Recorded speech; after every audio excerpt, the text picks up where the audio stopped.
cette nouvelle vidéo. Une vidéo que je ne vais bien évidemment pas faire en espagnol, mais qui est consacrée à un livre, Si tú me dices ven, lo dejo todo, pero dime ven, d'Albert Espinosa.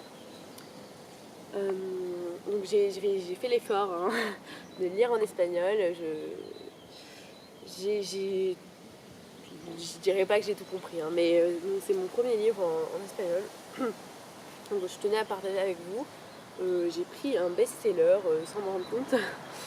Mais c'était assez simple, ça allait, j'ai réussi à m'y retrouver. Donc pour ceux qui veulent commencer à lire en langue étrangère, c'est un livre qui est pas trop mal. Cela dit, bon, ça donne une espèce de... Des fois, il y a des choses qu'on n'a pas tout compris dans l'histoire. Donc je vais tâcher de vous la raconter. C'est l'histoire d'un garçon, Danny, qui est nain. Donc il a vécu beaucoup de choses durant son enfance, qui ont fini par le faire devenir, je vais pas dire chasseur, mais enfin c'est pas chasseur le vrai nom. Enfin dans tous les cas il recherche les enfants disparus, parce que lui-même a perdu ses deux parents, il n'a plus de famille, il est complètement abandonné. Et tout au long donc, de sa recherche d'enfants, donc il en recherche un en particulier.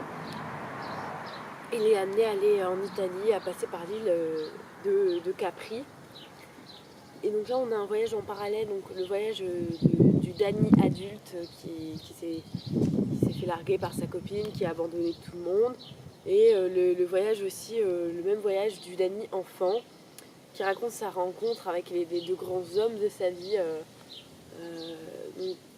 à savoir donc El Seigneur Martin et Georges. Donc Seigneur Martin, il s'agit en fait d'un très vieux, très âgé monsieur qu'il a rencontré donc, dans un hôpital. Et Georges, un jeune garçon qu'il a rencontré sur le bateau en voulant faire une fugue à Capri. Et donc on a deux voyages en parallèle, c'est assez beau. Et je trouvais ça donc poétique de reparler donc, de son enfance en même temps. Comme une Madeleine de Proust, un peu je reviens à Capri et je me souviens. Et il vit plein de choses abandonnées.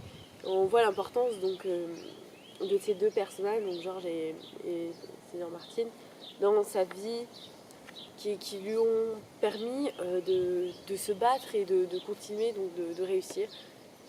Voilà, si vous aimez lire en langue étrangère, ou même en français, ça se lit en français aussi, je pense qu'il existe.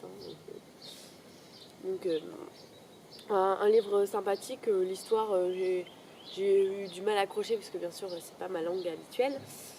Cependant c'est assez simple, simplement écrit, donc je pense qu'on peut le lire du coup en espagnol.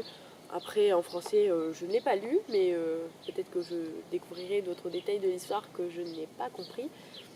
Mais globalement un livre qui m'a plutôt plu, sympathique.